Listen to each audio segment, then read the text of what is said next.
Okay, hello everyone. I'm excited to be here today and introduce our author this month, Bill Schneider.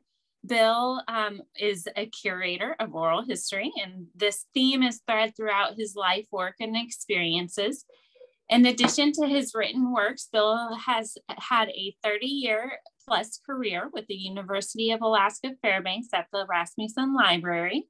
He also helped direct and edit many written works, including Project Jukebox. Today, Bill is here to talk to us about another exciting collaborative project he helped direct, the Guide to the Sources for the Study of the Alaska Native Claims Settlement Act. So please help me in welcoming Bill. Well, thank you very much, Leslie. I wasn't going to make this about me, but as I put this talk together, I kept reappearing. So please excuse that a little bit as we go forward here. So I arrived in Alaska in 1972 for the first time.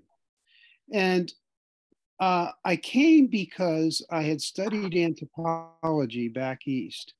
And one of the questions that anthropologists had at that time was, how did Indians and Eskimos learn to live together?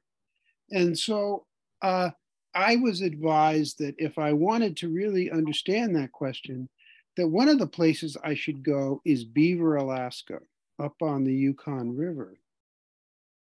So back in those days, you didn't do much in the way of arrangements or contacts, but I arrived on the airstrip in Beaver in 1972, and people said, "Well, who are you, and what do you want?" And I said, "Well, I'd kind of like to know about the history and how you people live here."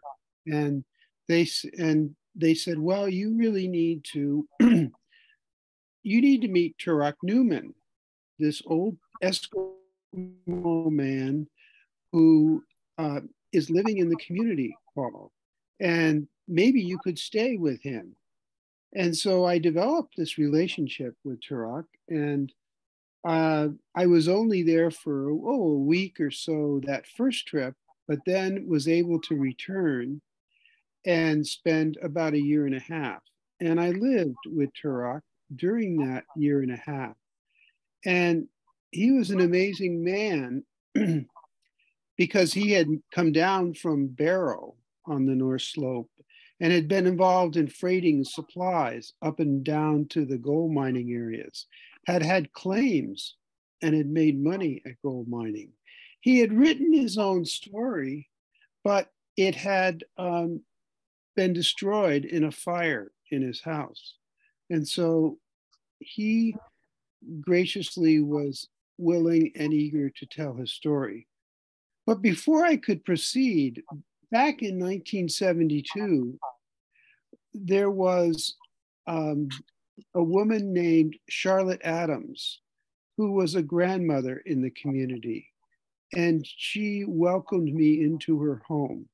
And her daughter and other family members quizzed me as to what I wanted to do and why I wanted to do it.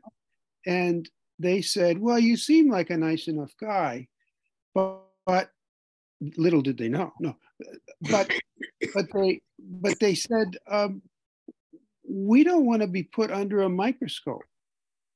So when I left in 1972, I had to figure out a way in which I could spend time in Beaver, learn about how people live together, and not put people under a microscope. And out of that came this whole idea of individual life histories, that if I collected life histories of as many people in the village as I possibly could, then I could maybe piece together the story historically of how people live together. And it could maybe be a contribution to the community. And so I returned to Beaver and stayed with Turok Newman and spent about a little over a year in the community at that time. Well, let's talk about Turok.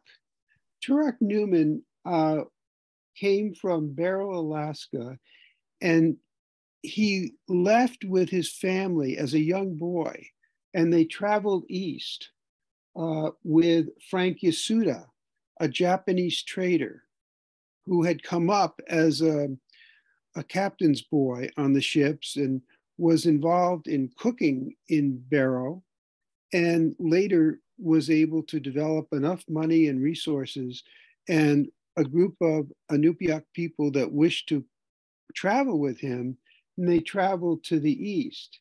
And the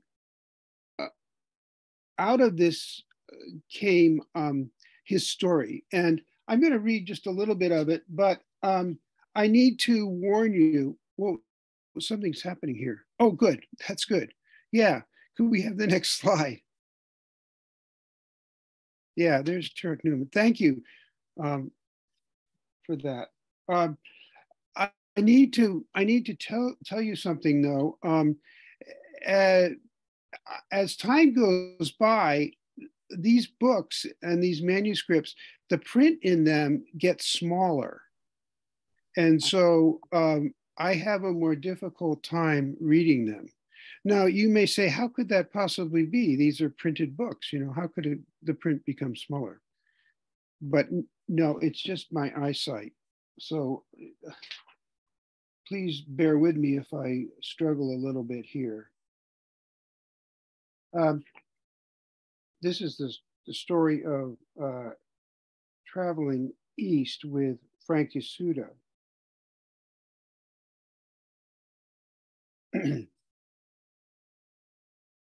So at that time, Frank had had 5 whale bones when a whaling ship came up along the coast and anchored, and they were close to the Canning River at that time. He went out there with a couple of skin boats, and Frank traded those whale bones and loaded up with supplies from the whaling ship. And as they were leaving, he said, "I forgot something." "Well, what is it, Frank? What did you forget?" "Crackers." "Wow, crackers. Oh my, where are you going to put it?" "Well, how big is it?" "Oh, it's 800 pounds. That's a lot of crackers, huh?" Well, finally, the captain disappeared down below and came back with 2 big planks. And they put the planks across the skin boats and they lowered the crackers down. And they were able to make it to shore with all the supplies they needed. And so that is kind of a little introduction to Turok as a storyteller. He had a way of infusing the story with dialogue so that he would take on the voice of many speakers, not just himself. And so it was always fun to see how he handled stories like that. And the next one is heading east inland from the Allakaket area. And this was pretty interesting to me, not at the time, but later on when I traveled with Lynn and Ron and saw some of this country from a very different perspective. It was pretty amazing to try to reconcile how Turok traveled this country and how we travel it with airplanes and boats and the road. But anyway, let me read just a little bit here. It was at the Chandler store that we met Walter, a white man, and he's the one that gave Turok his last name. Well, in 1908, during the summer, Big Jim and Peter Neptune came over, and by June told my father, it's easier living in the Koyukuk area. I'm working on the scows for the Glenn brothers. I can work there all summer long, and then I'll come down to Allakaket and meet with you. You can be down there fishing. I'll come back. I'll come in the fall and support you with store goods there. So you'll have some fish. So that's what happened. And once they had spent time in the Allakaket area, then they were able to move further to the east, and that was launching them to make the trip overland to Beaver. Now, these scows operated with the Glenn brothers operated the scows from Bettles area, which was really the head of navigation for the big steamboats, on up to Wiseman and Coldfoot area. And what they were doing was using horses to pull the scows through the shallow areas.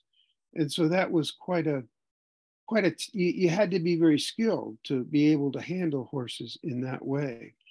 And Pudu and his partners had those skills mastered, and so they were able to do it. Well, anyway, Tulicano and Big Jim heard that we were coming over this way, and so they met us at Bettles, and they came over with us to Chandelar Lake. Then we started over this way in April for coming down here. There was no road all the way to Cairo yet, but we knew just about where the road would end, 52 miles at that spot there. There was no more snow, and so we had to wait a couple of weeks for things to dry out, and then we were able to make our way over this way. And arrived, it took us several days, but we arrived here on the 15th of May at 10 o'clock in the morning. The ice just started to run on the Yukon River. So that's the account of coming over this way. And the road that he was mentioning was the government road that had been proposed from where Beaver now stands, north up to Cairo, which served as a supply spot for accessing the mining areas further north. And Chandler Lake was an important mining area that played out in Turok's story as it unfolded. Can we go to the next slide, please?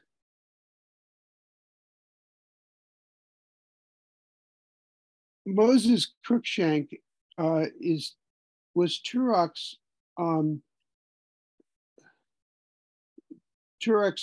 daughter's husband, so son-in-law. And Moses' story is very different, except he also had gold fever. Moses was raised by the missionaries in Fort Yukon and in Indiana, and he went outside for schooling, similar to Walter Harper, Johnny Fredson, and some of the other mission boys. But he came back to Alaska, and lived here the rest of his life. In the early years, Moses Cruikshank traveled with the missionaries on their circuit that went from Nenana down to Tanana, up to Allakaket, back down up the Yukon River, down to the Delta area and back to Fairbanks and on to Nenana. And he had to learn about dogs, and he learned about dogs from an old timer named Kobuk Dick. And Kobuk Dick taught him and actually loaned them two dogs. One of those dogs was Gunga Din, a big floppy-eared 100-pound dog, wheel dog. And Moses talks about Gunga Din and the role that he played in keeping the younger dogs in order. And then he talks about a lead dog named Molly. And Molly was so good when you would come upon a lake, and you wouldn't know where the portage was on the other side. Kobuk Dick said to Moses, he said, leave it to Molly. She'll know where it is. And so by footing on the trail, Molly was able to safely get them across those types of situations. Now, Moses had gold fever, and he, just before World War II, he was, he was setting up their trap line up the Hosanna River, and he stopped to camp on the creek. And he had time and pulled out his gold pan and started panning for gold. And as he panned, he saw these yellow flakes begin to appear on the rim of the gold pan. And he realized that he had struck it rich. And he had a decision to make. Should he stake the claim, or should he wait till next spring, when he could go back and figure out how far to extend? He decided to wait. And it was that winter that he was drafted into the military. And when he got out of the military, he went back and couldn't find that spot. But he knew that old Adam, an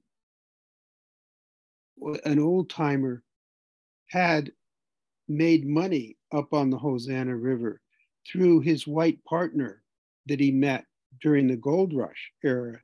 And every year that white partner would come up and they would go up the Hosanna River and they would come back with gold. And so Moses wanted to find out, where this spot was. And so he asked old Adam's son, he said, where was that? And the son just kind of laughed and said, oh, old Adam would never tell you. He made a bond with that man that they would keep it secret between them. And so Moses never found that gold, and he never found the gold that he had discovered before World War II. But he and Sam Pingalo, an Eskimo man, prospected for gold up in the Koyukuk area. And there again, it was a similar story. Sam Pingalo's father had a partner, a German man, who at the time of World War II returned to Germany. But they had a bond that they would not tell anyone where the gold was. And so it's interesting, these two stories.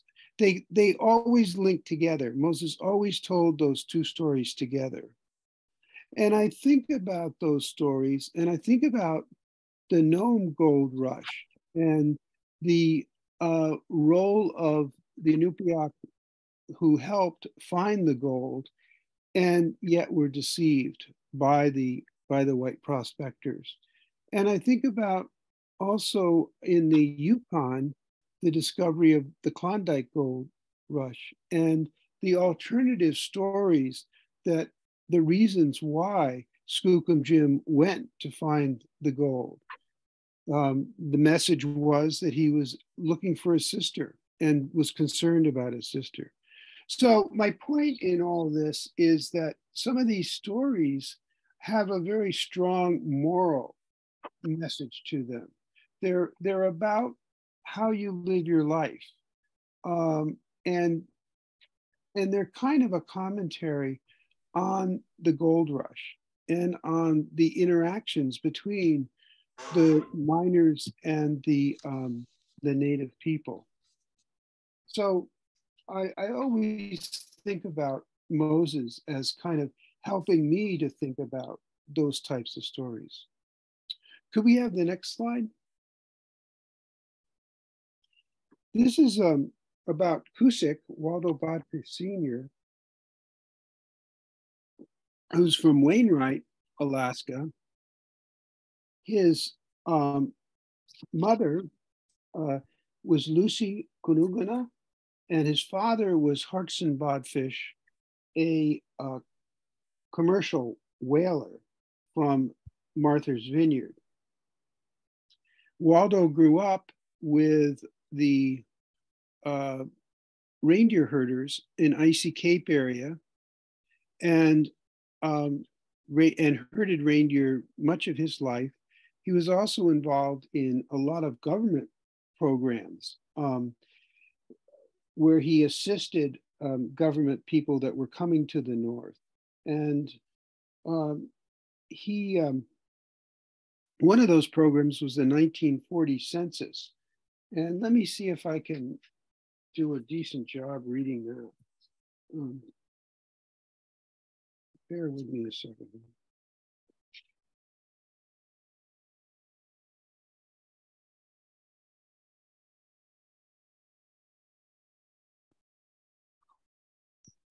So this is entitled Traveling at 50 Below. So one time in 1940, some strangers came from Kotzebue. They were the census takers. They had been working all the way up from Kotzebue to Wainwright. And I went with them to the reindeer herds in the Wainwright area and helped them do the census there. Their dogs were really pretty worn out from all that travel, and they wanted to hire me to take them to do the Mead River surveys. So I went with them, and we traveled up the Mead River to the different camps along the way. And it was at a particularly cold stretch. And Wilson, the man, was having a tough time with the cold. But when we first started from Peard Bay, there were 3 families there, and we did that and documented them and moved on to the next camp. And then we made a camp, and I cut snow blocks, and we put the tent up inside. And at that point, we tried to light the stove. We had kerosene, but the kerosene had frozen. It was that cold at 50 below. And so we had to light the lantern and try to thaw out the kerosene. And so they had a tough time. But also on that trip, they talked about a lake where they were able to get whitefish. And it's called Cogluriac. And it's was a great fishing site. And I think, I haven't had a chance to check this, but when we did the Chippewa Mead River work, Arnold Brower Sr. talked about um, similar lakes in the upper Mead area that were safety places, places where you knew you could always find fish. And these were whitefish on Uraluk. And it's curious that to me that I didn't recognize when we did the Chippewa stuff that this was perhaps the same site that Cusick was talking about. So it's interesting how this information you think you know it, but then you come back to it and new things pop out in your memory, and new connections get made, and so that's curious that way. Well, I wanted to kind of switch gears here. Could we go to the next slide? The Tanana Chiefs story is an interesting one. It for me, it began with Ron Inouye. We had given a talk at the Tanana Yukon Historical Society, and at the end of the talk, Ron said, "Hey, we're coming up on the anniversary of the 1915 Tanana Chiefs meeting, and there really ought to be something done about that." And so out of that came the book, The Tanana Chiefs, Native Rights and Western Law. And that book included interviews with Will Mayo, Natasha Singh, and it included the actual transcript of the Tanana Chiefs meeting.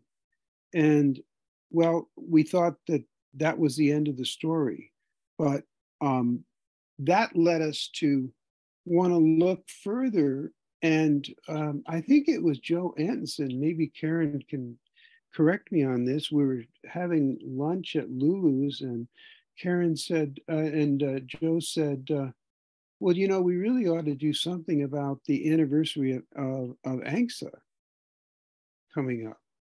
And so 1971 is when ANCSA was passed. And so out of that came the next project. And so we should go to the next slide. And this is a huge project that Karen edited and put together, and it's over 1,000 pages and includes primary source documents dealing with land claims. And it includes oral histories, it includes an annotated bibliography, it includes a listing of key participants, and many other features. It includes a curriculum guide to ANCSA. And this is available on the Alaska Historical Society website and also on ScholarWorks, and is really, I think for generations will be a go-to document. At least that's our hope. And the neat thing about this is that it is, you're able to move around this site. You're able to click on different sections and go back to sections through the use of the technology. And it's pretty exciting to see how that works. Oh, Karen has put up the address, as you can see in the bottom there. Keep it up there for a while so that people can grab it.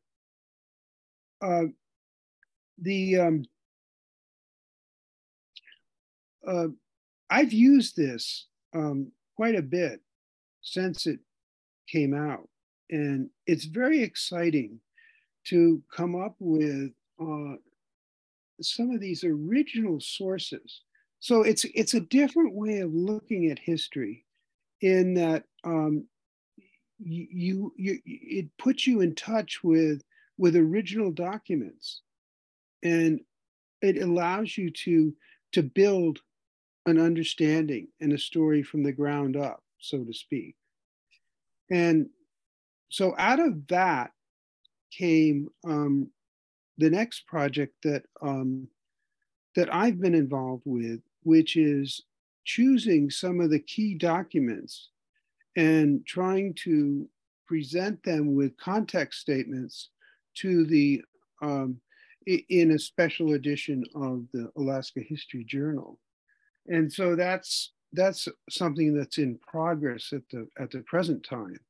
It's not completed yet, but it will feature primary documents and secondary documents. And so more on that later. Are there any questions at this point that people might want to ask before I go to the second part, which is a totally different approach to what I do? Bill, I was wondering if this is at the Borough Library. It's online. It's not in paper form. Okay. But Karen, could you put that address up again? That'd be great. It's in the chat, so it's there for the duration. Okay, great. And Karen, do you want to add anything about this, since you're the editor of this? Well, it was your idea. It was your project. I just helped move it along. It was a big group effort, collaborative project that took over 2 years. People visiting archives that, during COVID, which was challenging. Yeah, it's a great resource for primary documents. And there is a printout available of what Fairbanks has, what UAF has in the archives at UAF. They printed out their section. So if you go to the archives research room at Rasmussen Library, you can see physically thumb through the pages of what they have. But the whole document itself is only a PDF, but it's very well done for navigation. You know, you see something in table of contents, you click on it, you get to that page. It's very easy to use, even though it's thousands of pages. It was just too big to print. We didn't have the finances to do that. Yeah.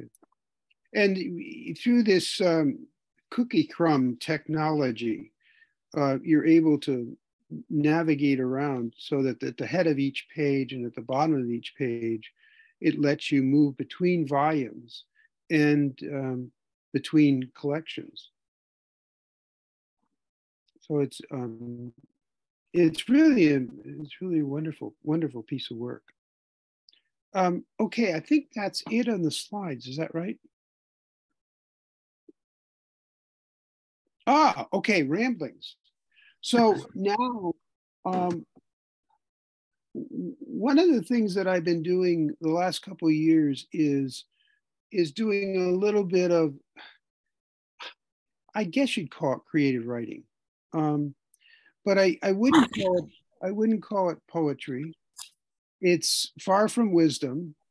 They come to me, impressions forged in idle time, observations shared now aloud, far from craft, impressions forged in idle time. So that's the context for what I'm going to share in the next 20 minutes or so. And it's really, there's a kind of divided into 3 sections. And the first section is more general observations. And then it'll continue on, and the final section ends up being a lot of dogs. So you dog people will like it and other people may not. But anyway, the first one is packing water. And this was done December 28th in 2021. Trips to the river to fetch water, leaving the crowd cook tent behind, My daughter and I make our way over tussocks and willows to the distant creek. The space and time between camp and stream, recalled now as captured and shared. And Lynn and Ron, you may recognize this as coming from the Ivashak on our camp on the upper Ivashak, where we camped at the near the airstrip and packed from the river. The second one is Christmas tree, December 2021. Following my mountain goat daughter, I stumble over deadfall, frozen tussocks and tangled branches. At 30 below, we're in search of the perfect tree. She shakes branches, stomps away snow, proclaims, not quite right. On we go, further from the well-worn trail. In time, we're rewarded. A well-proportioned and full black spruce. Hefting high above her head, she makes it back to the trail, standing now with lights and ornaments, not far from its former home. The next one is I'm the Lucky One. This is about aging. And this is January 1st, 2022. I'd tell you, old age has come slowly to me. Others observe otherwise. They ask, can I carry that bag of dog food? Are you still getting out on the trail? Self-image and public perception collide. One exudes confidence, the other glimpses of sobering reality. Old age has come slowly to me, and I still believe I'm the lucky one.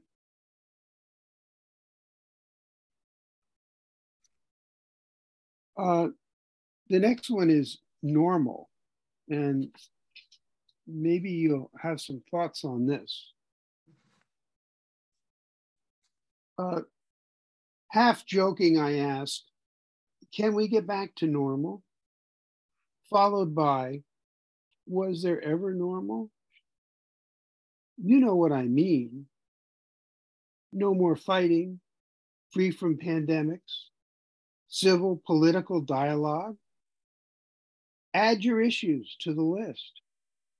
Maybe normal is a state of mind, a longing fueled by uncertainty in the present, deception of the past, and hope for the future. Any comments on normal?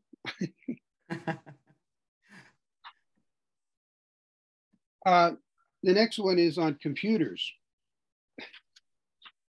Those of you that know me well will relate to this one. Seeking elaboration, clarification, specification, and most of all, the chance to ask.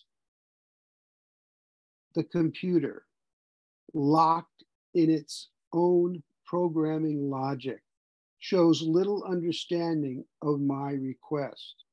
If only I could ask in my own way and get a response I understand.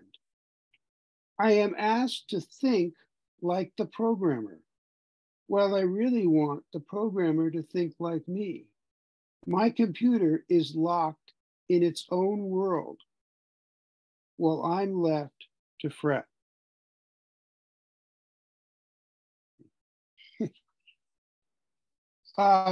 Did this group have Ernestine Hayes as a speaker at one time? No? Yes, we did, Bill. Yes. Okay. So this was inspired by hearing her read her work. And it's called Voicing Your Work. And it goes like this. I heard you read from your work. Your text came alive through your expression, intonation, passion. Read by me, it pales. I know, because I heard you read. So long ago, we learned to speak. So recently, we learned to write. Two skills. One that recounts each time anew, pen to page. The other lives as a finely crafted representation. I heard you lift the word from the page, the memory and the text, joined in mutual support. Does that resonate with your experience with her? Yes, definitely. There was a lot of power, a lot of emotion in the one she read. So here's something that this piece is one that I developed because I'm pretty irritated at the way in which people communicate with each other and the fact that we don't know how to listen. And it's actually, well, you'll recognize the stream analogies here. So the title is You Talk, I Listen. Your thoughts, like a stream, they seek a course across the valley of my experience. I wait to take liberty to comment. Hold back, absorb, soak in. Then, entering the current, our thoughts join, diverge, rejoin. In the end, we resolve whether we agree and where we agree and disagree. More move on, perhaps, through common ground. This was inspired by that by that low water on the Ivashak. So now we're into the dog ones.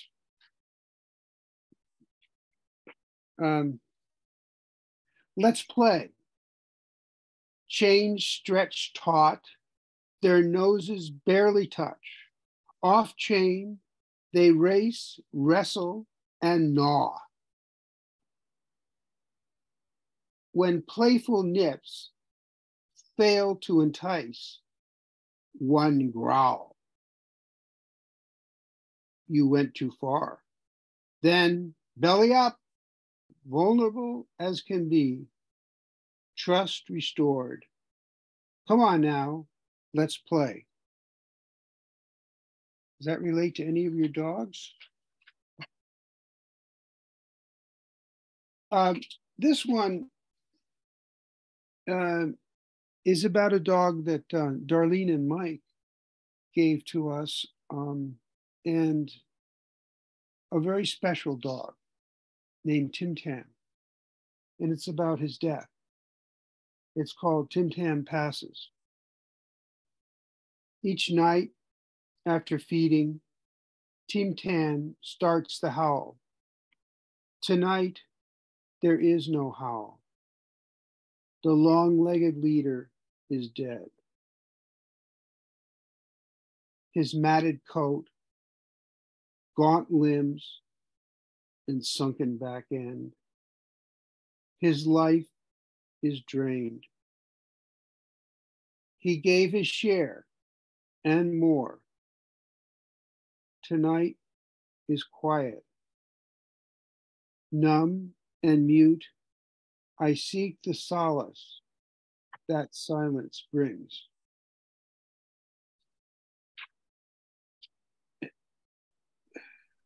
this one's about my latest dog.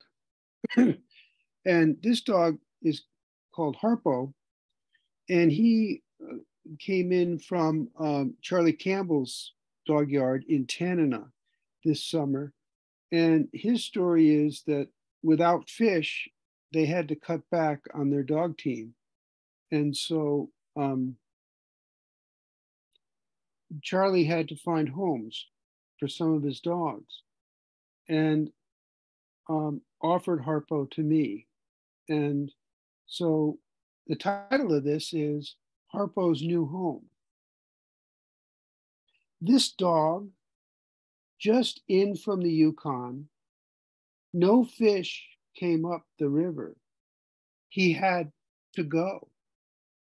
Long-legged, lean-bodied, airplane wings for ears, with graying snout.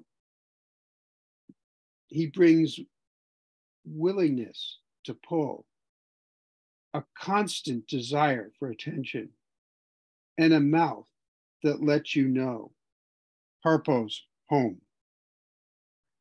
The dog is just incredible. He wants attention all the time and doesn't really know how to socialize very well with other dogs. And so he gets himself in trouble by always following me around and not giving other dogs room to interact. So this is the last one that I have. It's called With Daughter and Dogs. She speaks to each dog a word of encouragement, an invitation to adventure. With ease and confidence, she harnesses each dog, hooks them on the tow line. We fly out the yard. An unforgiving bump throws me and I'm dragged. We laugh at my mistake. We know it could have been worse.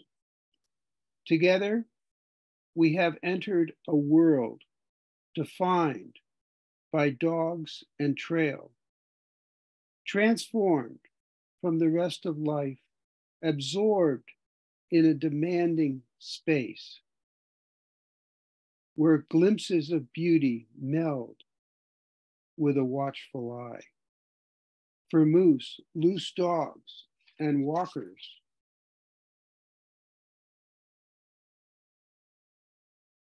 plenty enough to fill our thoughts. We return home lighter, reflective, refreshed, relieved, recharged by time and space, shared together in a world defined by dogs and trail. So that's the last of the ramblings that I have.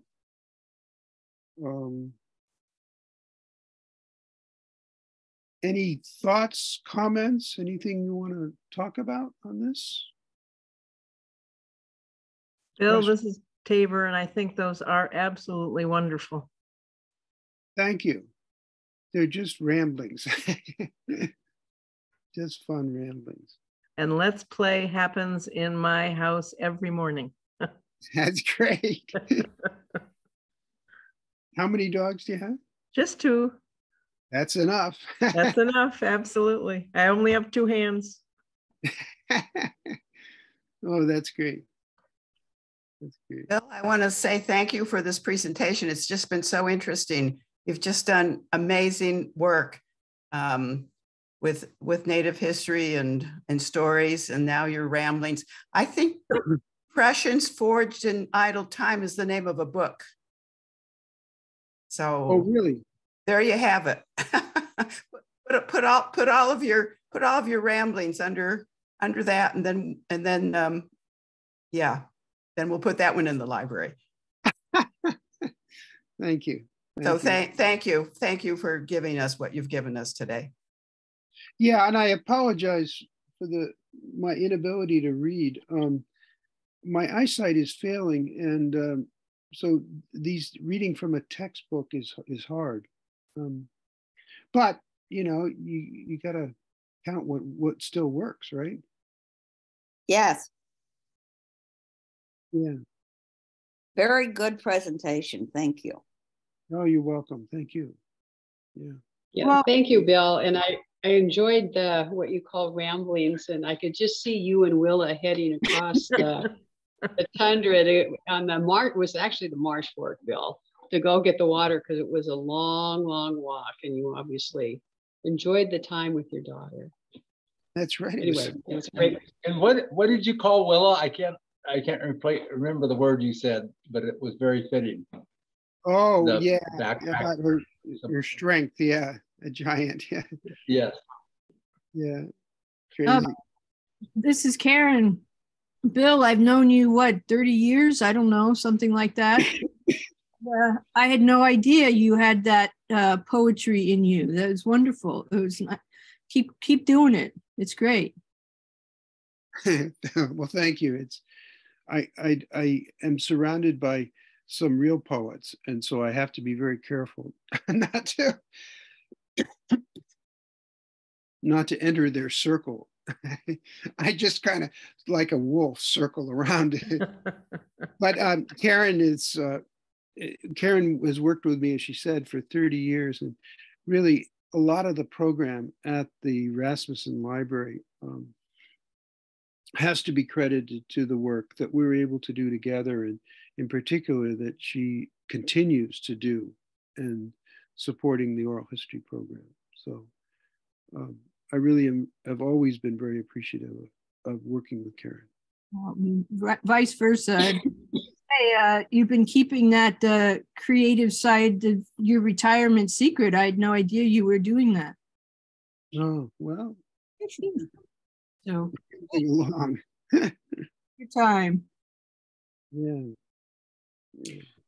I'll be sure to include a link to the guide in the email about the YouTube video, okay, everyone? That way you guys can easily access it. Thank you. Thank you all for your patience. Yeah. Thank Thank you you. so much for joining us, Bill. We really appreciate it. Okay. It was wonderful, Bill. Thank you. Yeah, you're welcome. Fun to do. Excellent lecture. Thank you. Okay, guess we're there. Thanks a lot, Bill. So.